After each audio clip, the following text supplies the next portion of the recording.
Could you imagine a world where we're naturally more inclined to see each other's humanity? A world where we're not so quick to label others or dilute a whole person's lived experience down into a single judgment.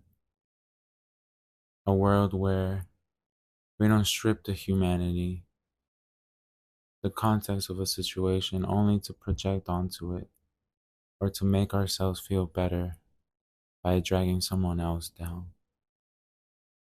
A world where we first turn to wonder rather than judgment.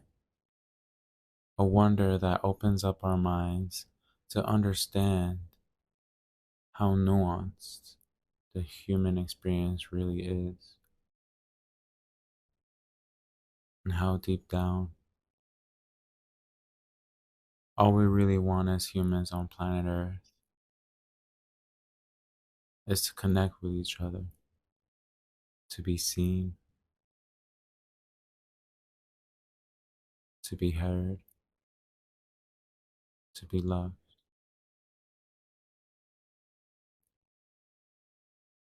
I'd like you to close your eyes, and I want you to think about the worst thing that you've ever said, the worst thing that you've ever done, and the worst thing that has ever happened to you. And I want you to imagine that there's no escape from that. That moment is frozen in time, forever. And you will be judged by that worst thing you ever said, the worst thing that you've ever done, and the worst thing that has ever happened to you.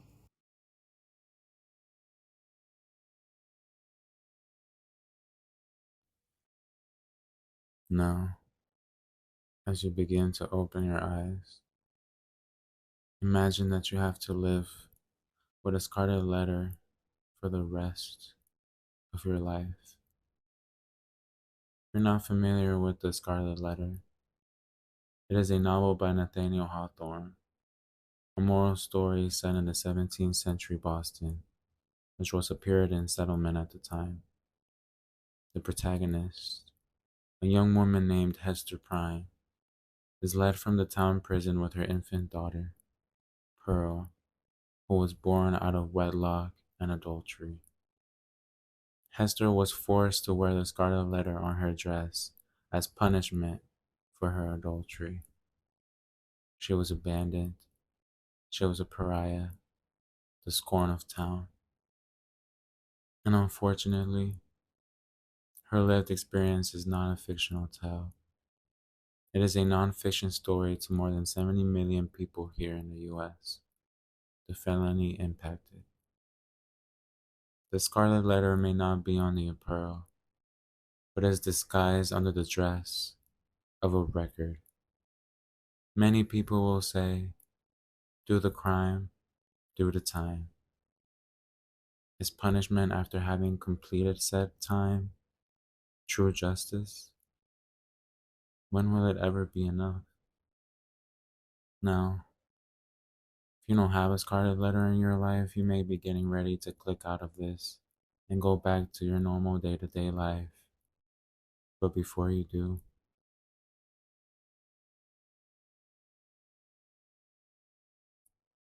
why the unspoken needs to be spoken, the hidden cost of staying silent. My name is Robert Hindy, and I will be guiding you through this data driven exploration of what mass incarceration does to our country. The number one trillion question. Every year, the US loses $1 trillion on mass incarceration.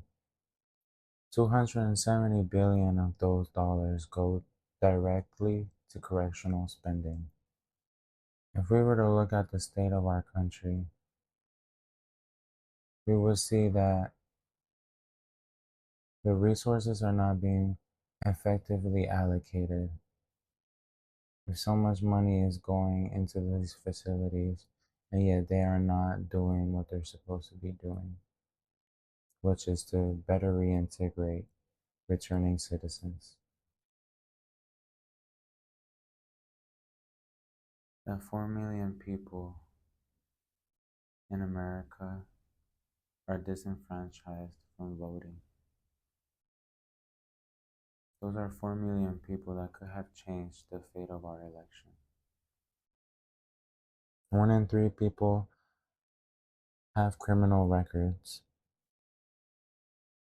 and 1 in 22 African Americans are disenfranchised, 3 times higher than non African Americans.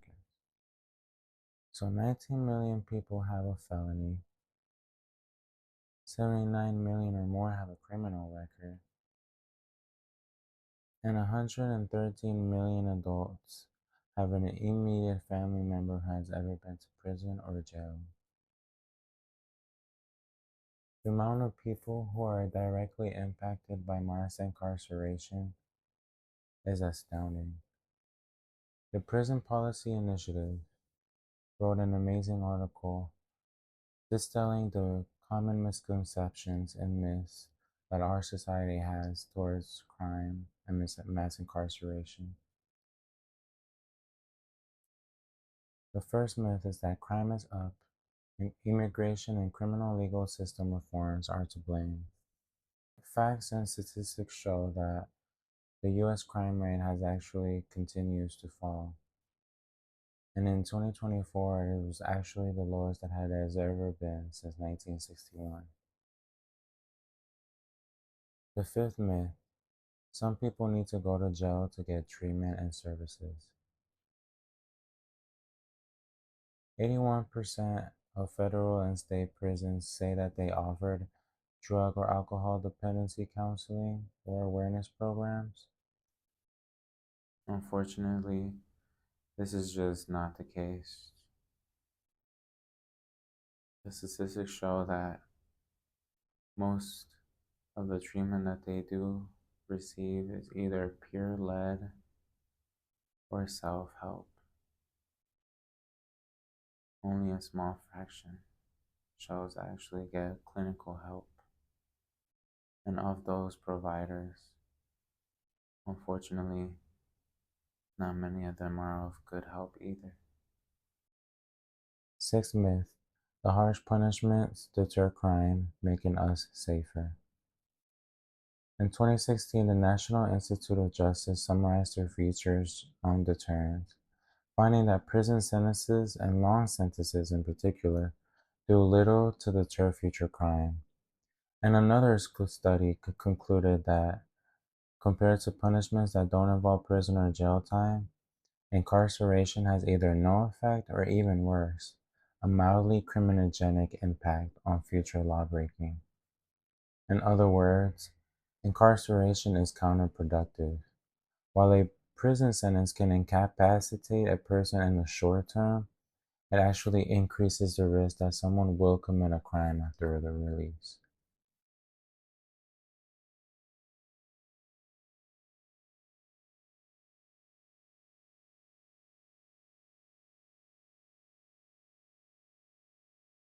The seventh myth: crime victims support long prison sentences. In a 2022 national survey of over 1,500 people who reported crime victimization within the past 10 years, 75% preferred holding people accountable through options beyond prison. The statistics show that they would actually prefer that they have some type of rehabilitation service and mental health. The Bureau of Justice Statistics had a press release for a report that they had released on May 30th, 2019.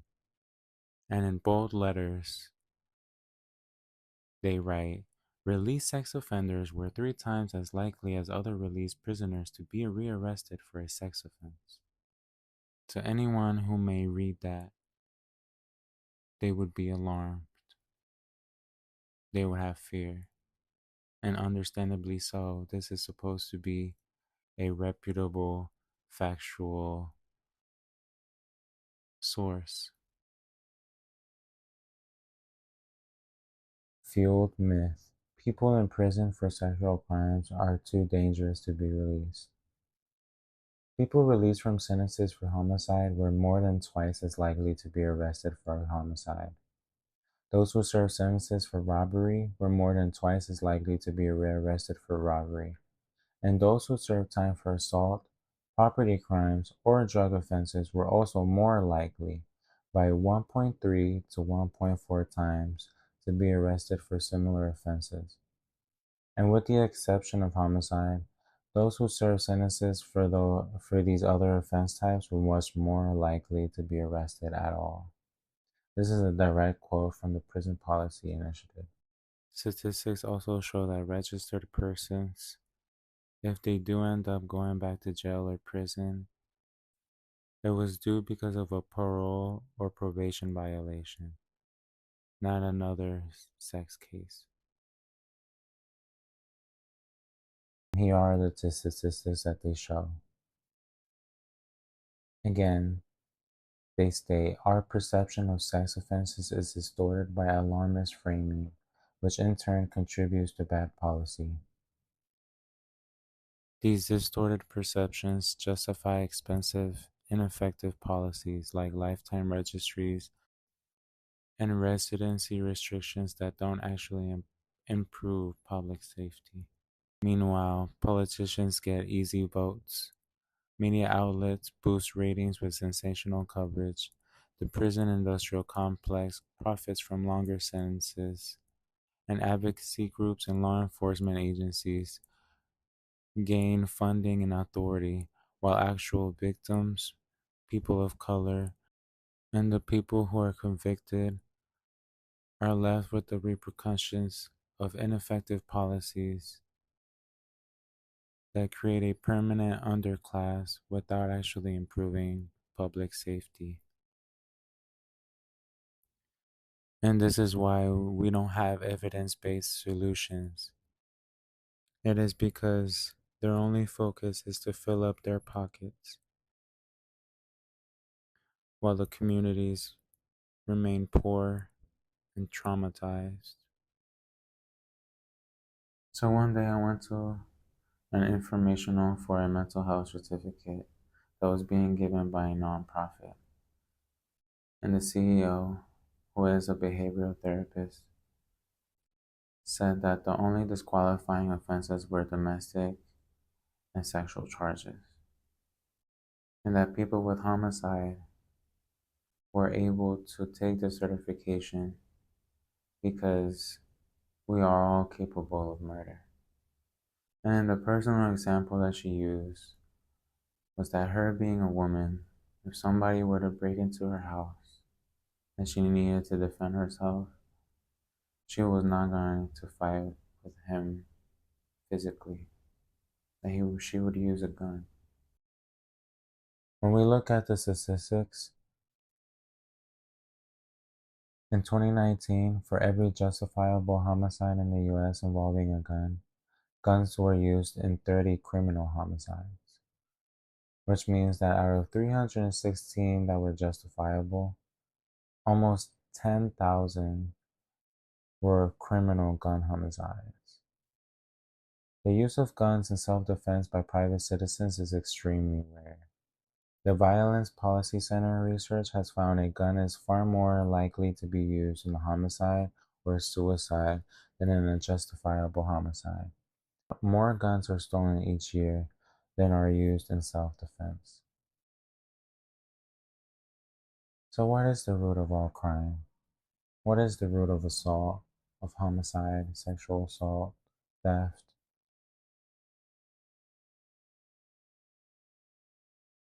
Rape.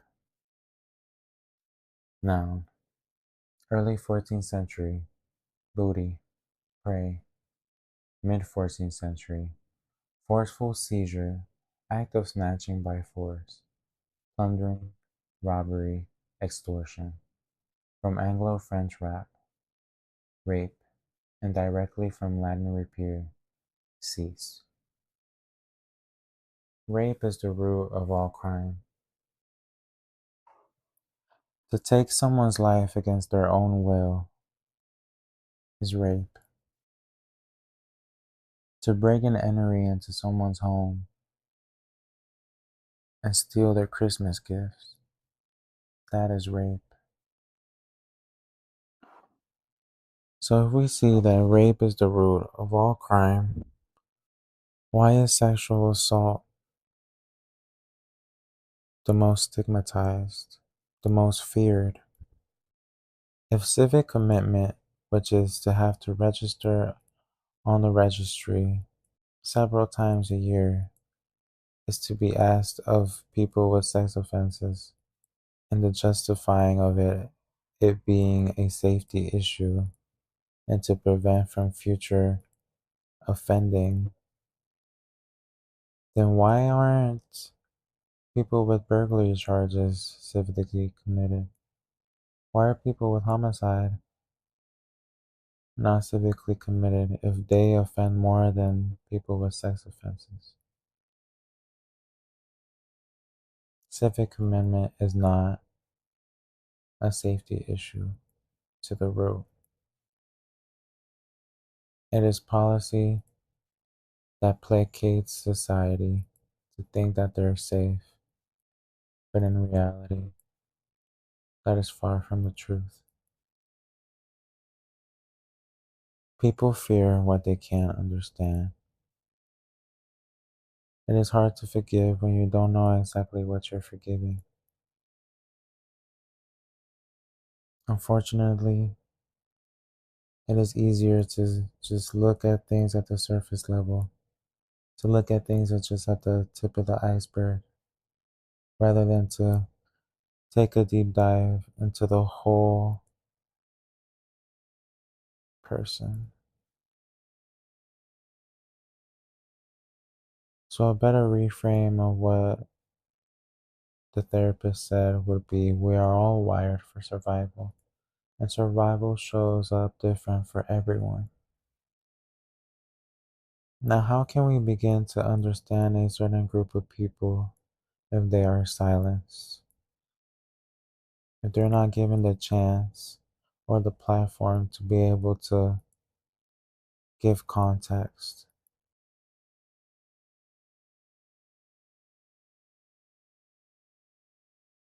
And even when they give context, it is perceived as making excuses or self justification.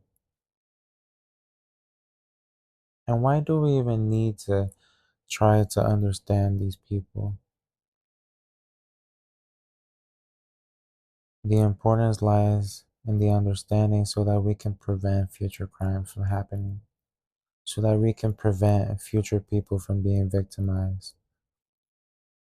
But the only way that we can do that is for these people to be heard, and so that we can better assess from what they are able to inform us with their experience. How society has failed the youth. Abused by the state, the hidden crisis inside America's juvenile detention system. This is a recent article written by the R Street. In 2003, Congress passed the Prison Rape Elimination Act, PREA, to prevent sexual violence in U.S. correctional institutions. They put certain standards and protocols in place, but after 10 years, PREA has failed to reduce sexual violence in juvenile facilities. On the contrary, since their standards went into effect, reports of sexual victimization in juvenile detention facilities have increased, and the rate of juvenile sexual assault has more than doubled. PREA lacks meaningful oversight over whistleblower protections, providing little incentive for correctional staff to report abuses, especially when doing so risks retaliation. Although PREA does outline statutory protections against retaliation, they are not enforced, leaving staff and youth vulnerable to reprisals. Because the law lacks external enforcement mechanisms or whistleblower protection infrastructure, compliance varies widely across states. Society has failed because we don't incentivize the reporting of sexual violence. Many are encouraged to stay silent, a hidden cancer in our society. Statistics also show that victimization is higher among male youth. And even though in society more sexual violence is committed by men, in juvenile detention, the majority of staff on youth sexual misconduct involves female staff, making up of 90% of cases. For female youth, sexual violence is mostly youth on youth. And what's really disheartening is that authorities often dismiss or discredit allegations of sexual abuse. Fewer than 1 out of every 10 claims are verified, and even when they're verified, perpetrators rarely face criminal charges. Only excuses are made, and accountability is not present. In 2016, when I was 18, I went to a high school party that my cousin invited me to. There was a lot of alcohol, and one of his friends encouraged me to drink out of a bottle of vodka. The party went on normally. I met some new people there.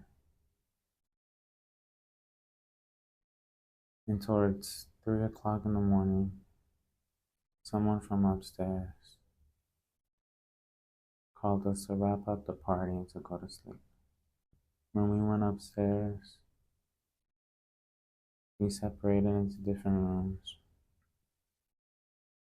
and I ended up sleeping on the floor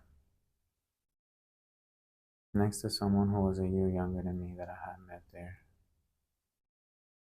And I ended up committing oral sex on him while he was unconscious. And I had recorded it on his phone.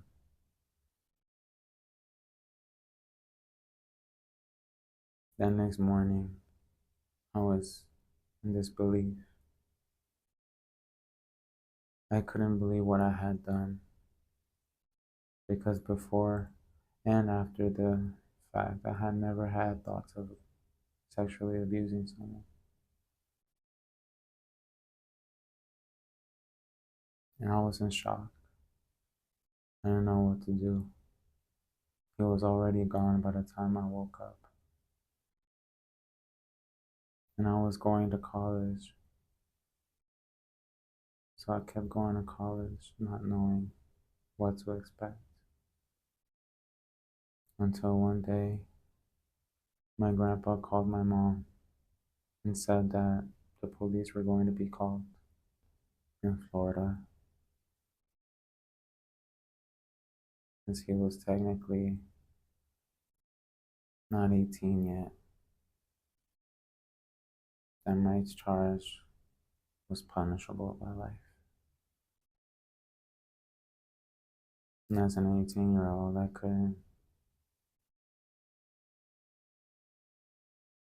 couldn't fathom being in prison for that long.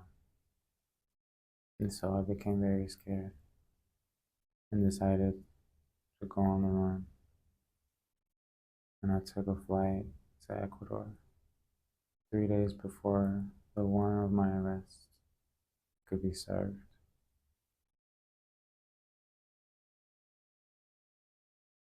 I was on the run for a year and a half. And the whole time, the weight of that guilt weighed on me. I couldn't move on. For as much as I tried, I just couldn't. And ultimately, I knew that I had to face the consequences of what I did. And I had to deal with the situation the right way. And so I decided to take a flight back and turn myself in. And I told the truth in the interrogation room.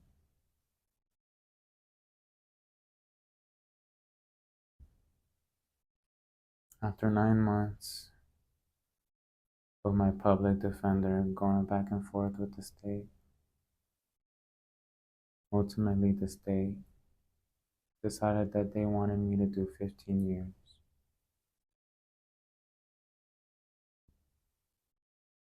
Five years prison and 10 years probation on an ankle monitor in Florida, where I had seen so many people come back to jail because of violations. I knew that if I accepted this 15-year deal, that was just going to be a revolving door in and out of prison. And only people who have been incarcerated know how much your life depends on seeing a day out.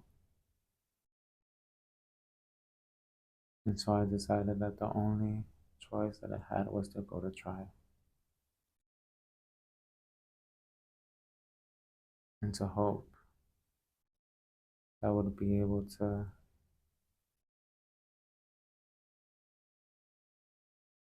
have more mercy. And so when trial went on, I said some things that I will never be able to take back. Ultimately, the jury decided to drop the charge to a second degree. And the judge sentenced me to 5 years probation, 5 years prison. The Christopher Belter case, when privilege is weaponized. Christopher Belter sexually assaulted 4 teenage girls. Not once, multiple times. He pleaded guilty to third-degree rape and attempted first-degree sexual abuse.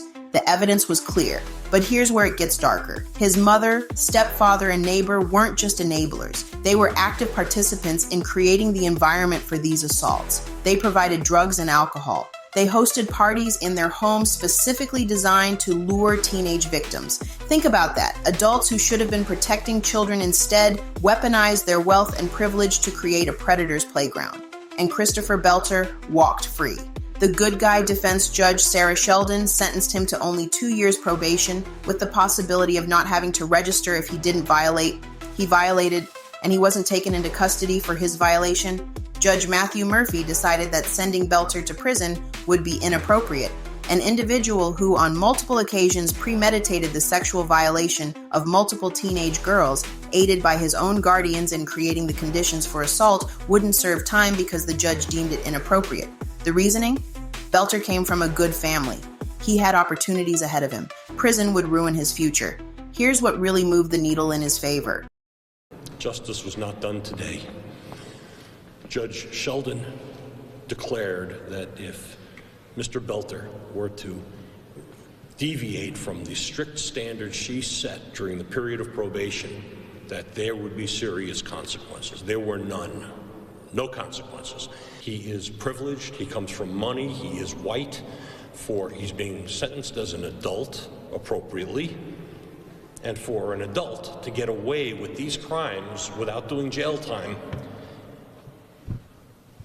is unjust. White skin, wealthy family, connections, access to high-powered attorneys, parents willing to provide the tools of predation. That privilege bought him something most people never get, a second chance after violating multiple victims with family complicity. Meanwhile, across this same country, Black and brown kids get decades for nonviolent offenses. Poor defendants sit in jail for months awaiting trial because they can't afford bail. First-time offenders from the wrong zip code serve mandatory minimums that judges can't even waive. The disparity hits different when you see it spelled out. What justice looks like. When You're Not Rich and white studies show Black men receive sentences that are nearly 20% longer than white men for the same crimes. Poor defendants are significantly more likely to be incarcerated than wealthy ones facing identical charges. We've seen teenagers of color tried as adults for far less serious offenses. We've watched people serve life sentences for third strike violations that were nonviolent. But Christopher Belter had multiple victims and only got probation. That's not justice. That's a two-tiered system where your bank account and skin color determine whether you face consequences. The message. This sends.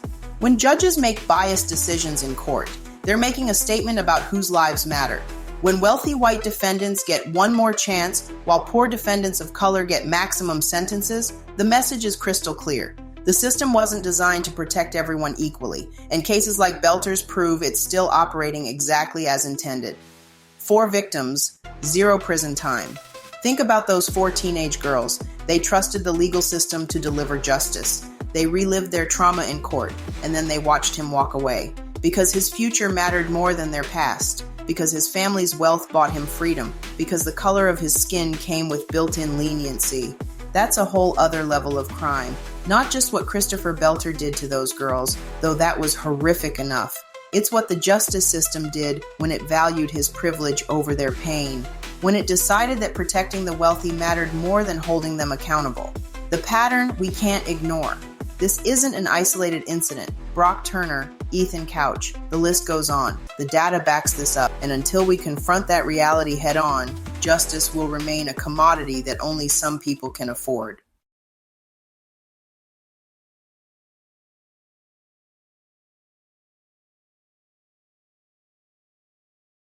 I want to tell you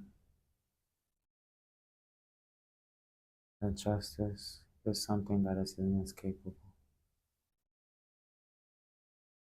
While I was on the run, I was sexually abused by someone who was HIV positive. And I didn't know that he was HIV positive until after the fact. I was mugged by 2 men down the street by knife point. And I was also mugged in the bus by gunpoint. And I'm not saying this so that you can pity me.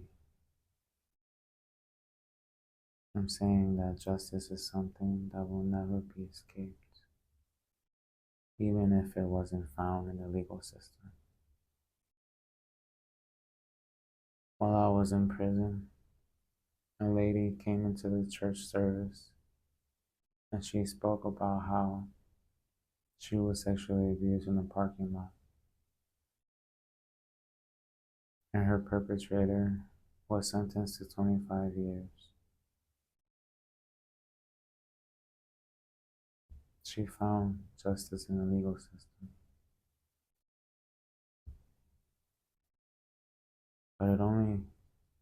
But it wasn't until her own son went to prison, and when he called her, he told her that he felt like she was doing the time with him. And when he said that, she realized that she had also been doing a prison sentence with her perpetrator because she hadn't still not released those feelings. And so I share her story